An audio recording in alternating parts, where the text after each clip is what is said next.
Jody Hardesty with Empowered Heart Connections.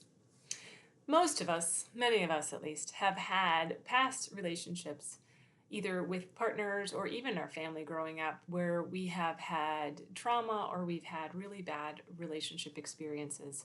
And we unintentionally can carry those relationship dynamics into our future relationships. So these are some important factors to be aware of whenever you either you start dating somebody who is healthy, or when you're in a relationship that you know is healthy, but you feel like maybe the other shoe's going to drop at any moment now.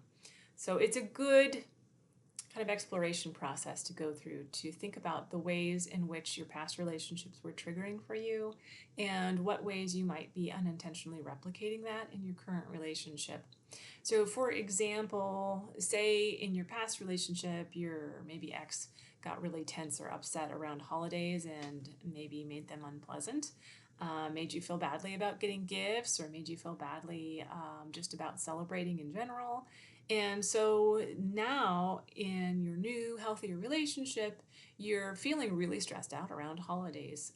And there's really no current reason, that should be happening. But because you have had that conditioned and hardwired in your system, it's really difficult to unhook from that fear feeling that, okay, when is the conflict going to start? When are bad things going to happen?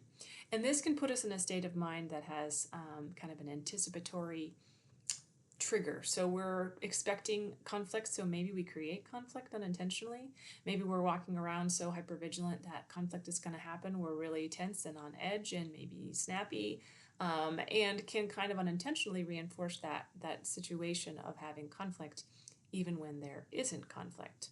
So it's helpful to recognize that some of these past trauma triggers can be not only keeping you in hypervigilance state where you're constantly looking out for when the bad guy's coming or when negative events are going to occur, but it can also create a kind of some subconscious desire to speed up the process. So, oh, it's a holiday, your body's going, we're on hyper alert, we're super stressed out, so where's the conflict? And we unintentionally can sometimes trigger that. So like I said, if we're stressed out, or if we're snapping, if we're maybe anxious, we can maybe jump on things or assume things are more negative than they are and create conflict. The other part is that when you go from a not so functional relationship with somebody who's maybe putting you down, or maybe they are not giving you the things that a healthy relationship would have, like emotional support, or a conversation about stressors, or an ability to navigate conflict. These can all be areas that can be triggers and can create a sense of insecurity around those potentially negative situations occurring again. So being aware that whenever you are insecure, or when you're in a new relationship and you're waiting for the other shoe to drop, that might be a good time for you to reach out to your current partner and let them know that you're feeling fearful, or let them know that you're feeling insecure. Because many of us struggle with this kind of unrealistic expectation of what a relationship may look like, especially if we've been conditioned to believe that it's going to be negative. Some other things that people experience are really a lack of awareness about what are kind of some typical healthy dynamics in a relationship, like respect, consideration, honesty, consideration of each other's feelings. So these are things that are almost something that need to be learned over time. And I'm sure I've shared this before. One of the things that I found so appealing about my husband was his desire to understand and connect with me, and really the value of what I have to say and my opinions. And in previous relationships, I hadn't experienced that. So it was a new experience for me, and it was almost like, oh, this feels right. This is what a good relationship feels like. It's somebody who honors you and validates you and can support you, and can treat you with kindness, and can hear you whenever you have needs, and can validate you whenever you're suffering or struggling.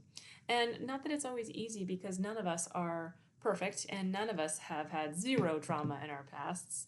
We've all had something that could maybe be triggering or can put us in a position where we're maybe defensive or insecure or having struggled really honoring and respecting each other's opinions, especially if it's in opposition to our own.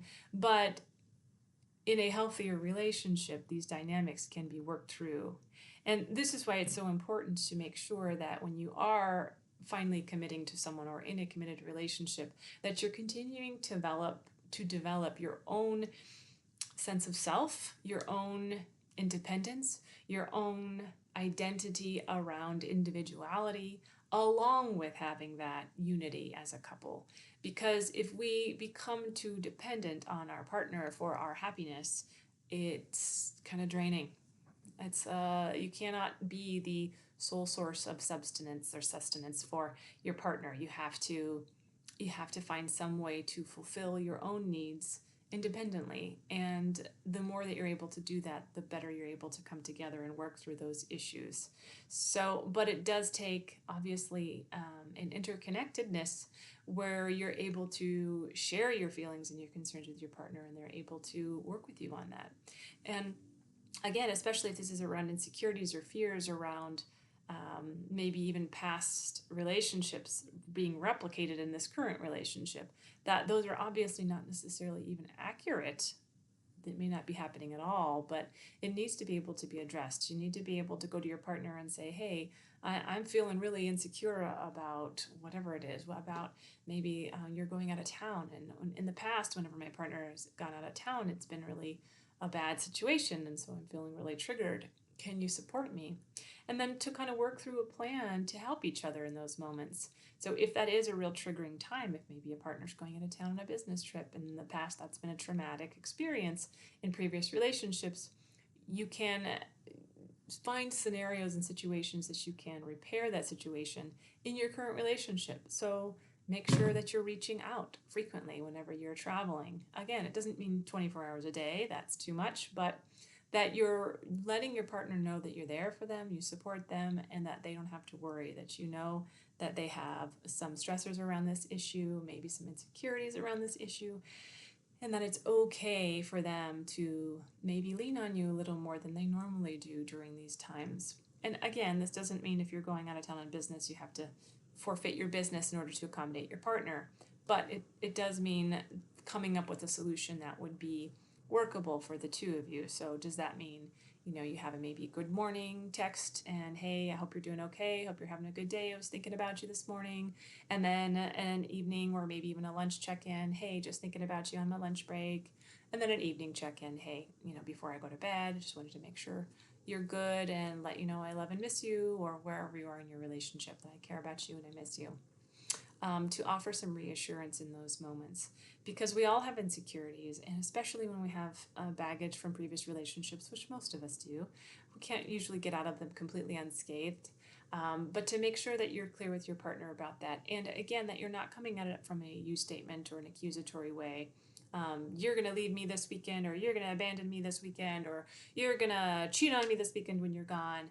Those are usually difficult to respond to kindly.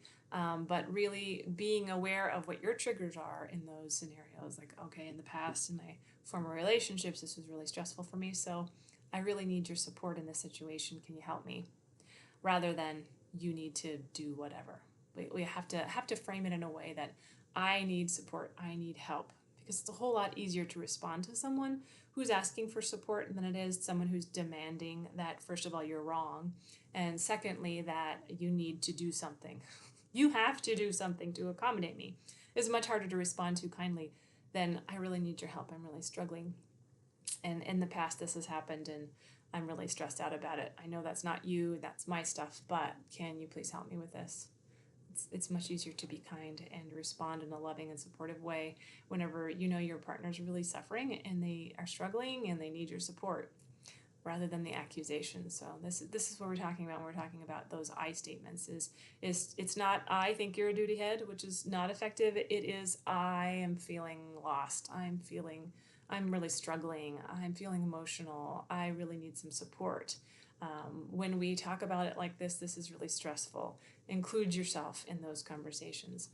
rather than when you do this, I'm mad at you, or even I feel mad because you are a duty head. That does not help. You got to have the ownership. You have to own why it's hard for you. What is it about that experience that's hard for you? And it's much easier to collaborate and hear each other in those moments. So we all can hold on to those baggage, those painful experiences from our past relationships or childhood even.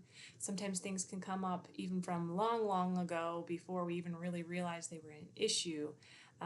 And sometimes our partners can be helpful mirrors in these situations. If you're noticing that your partner is stressed out and it seems kind of like it's out of place, it doesn't seem to fit. Those are some good things to sit down and kind of explore. Is like, hey, what's happening with you right now? It seems like you're really stressed out. What's going on? Can I help? I want to hear you. I want to support you. And your partner may not know right away, or you may not know right away if it's you who's dealing with it. But knowing that when there's a situation that doesn't feel like it fits the dynamic of your relationship, that it can be helpful to do a little more digging as what is it about this that feels triggering for me? Does this feel familiar in any way? Does this feel like another situation that I maybe am kind of displacing this experience with? And really, again, do the work. And sometimes it takes getting some help from a coach or a therapist to do a little more digging in that area to make sure that there isn't some wounds there that maybe need healed before you can really have some depth in your relationship and that connection to grow. And that's what I've found in most relationships. No matter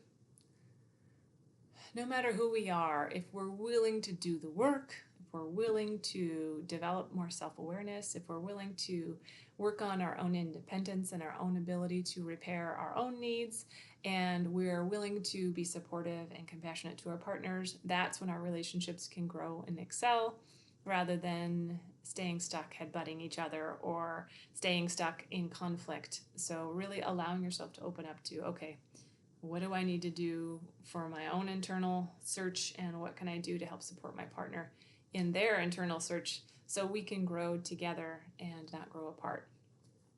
Thank you guys so much for watching, and please subscribe and share the video if you are finding this helpful. And again, please continue to make comments. I really appreciate your insight and your input, and I'd love to hear other ideas about things that you'd like me to address. Thank you so much for watching, and I hope this has been helpful.